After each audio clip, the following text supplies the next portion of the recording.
প্রিয় দর্শক, আমি এখন দেখাচ্ছি আপনাদেরকে ব্যাংকে কিভাবে একটি এলসির জন্য আবেদনপত্র লিখতে হয়। অর্থাৎ আপনি যখন একটি পণ্য ক্রয় করবেন তখন এলসির মাধ্যমে পণ্য ক্রয় করতে হয়। অর্থাৎ এটি হচ্ছে একটি লোকাল এলসির খোলার জন্য আবেদনপত্র। শুরুতে দেখুন রেফারেন্স নাম্বার দেওয়া আছে। এখানে আপনার খুশি মতো একটা রেফারেন্স নাম্বার দিয়ে দিবেন, তারপর ডেট দিবেন, তারপর টুতে the AMD and head of branch, তারপর ব্যাংকের নাম এবং ঠিকানা দিয়ে দেবেন। সাবজেক্ট, তারপর যে ধরনের এলসি ওপেন করতে চান সাবজেক্টে ঠিক ওই রকম একটা সাবজেক্ট দিয়ে দিবেন এবং কোম্পানির নাম থাকবে এবং কত টাকা সেটার ভ্যালু দিয়ে দিবেন।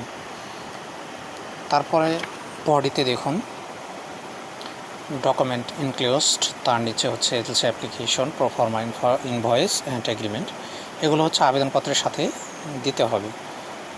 এবং এগ্রিমেন্ট হচ্ছে ফর্মটা আপনারা ব্যাংকেই পাবেন, সেটা পূরণ করে সিগনেটরের সিগনেচার এবং সিল দিয়ে সাথে দিয়ে দিবেন।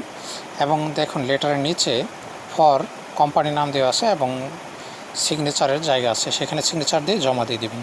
ধন্যবাদ।